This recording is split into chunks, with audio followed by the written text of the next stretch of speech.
दादी नानी की कहानियों में एक बार फिर आप सबों का स्वागत।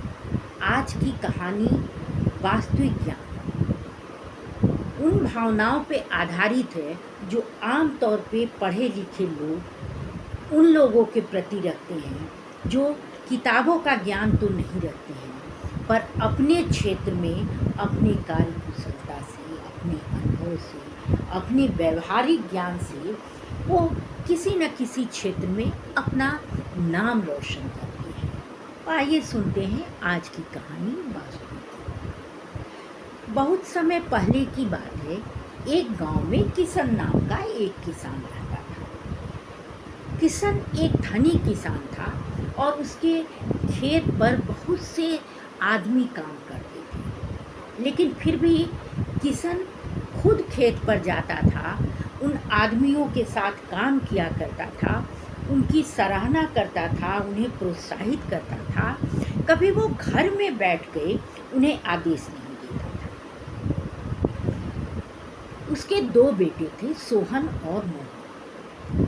मोहन बड़ा था, सोहन छोटा था। दोनों गांव के स्कूल में पढ़ते थे। मोहन को पढ़ने में कम मन लगता था, सोहन को पढ़ने में बहुत ही मन लगता था और वो पढ़ने में बहुत ही अच्छा था।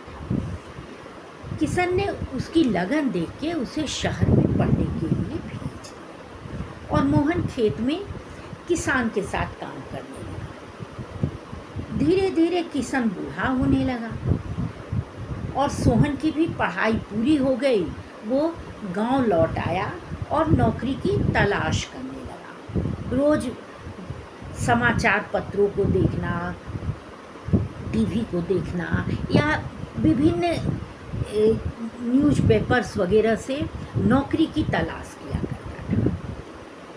किसान उसे कहता था कि कभी कभी खेत में जाके भी देख लो, जब तक नौकरी नहीं मिलती है वो खराब नहीं है।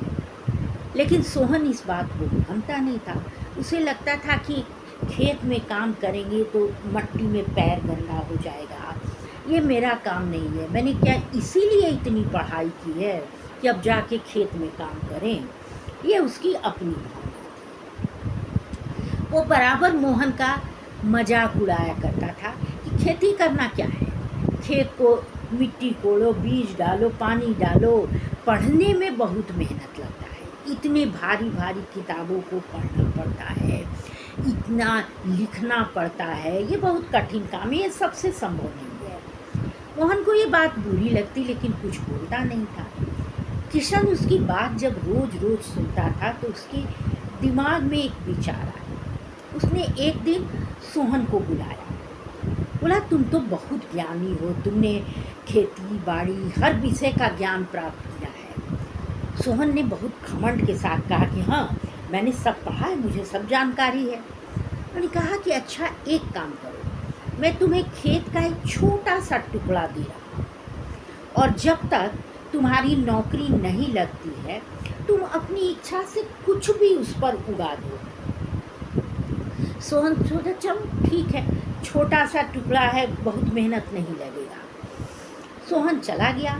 उसने किताबों में तो पढ़ा था कि मिट्टी को खोदना है, बीज डालना है, पानी डालना है, लेकिन उसको ये ज्ञान नहीं था कि किस मौसम में किस पौधे को लगाना है, कितना पानी डालना है, कैसे क्यारी बनानी है। ये सारे ज्ञान उसको थे नहीं, क्योंकि वो तो कभी खेत पर जाता ही नहीं था। समय बीतता गया, मोहन के खेत लहलहा रहे थे और सोहन के छोटे से टुकड़े पर भी जो भी उसने लगाया था, या तो बीज मुरझा गए, पौधे मुरझा गए या बीज विकसित नहीं हुए। एक दो विकसित हुए तो हुए, जिसका कारण उसको समझ में तो आ नहीं रहा था।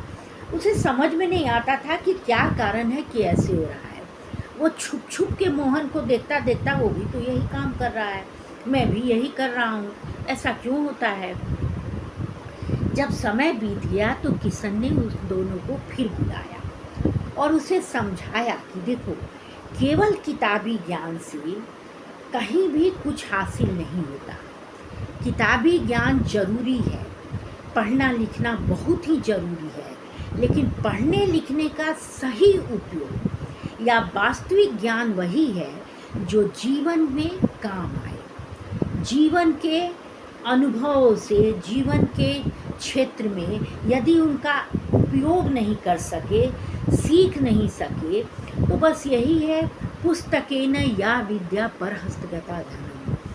तो इसका कहीं कोई उपयोग नहीं है। तुमने पढ़ा तो सब कुछ, लेकिन तुम कर कुछ नहीं पाए, क्योंकि तुमने उसे जीवन में उतारने का संकल्प नहीं लिया था, वो रहस्य तुमने नहीं सीखा, वो अनुभव नहीं प्राप्त किया, और वो वास्तविक ज्ञान तुमसे कहीं दूर रह गया। सोहन को ये बात समझ में आ गई, और ये सही है, पढ़ाई लिखाई सब कुछ तब तक सही है जब तक वो जीवन क्षेत्र में कार्य आता है।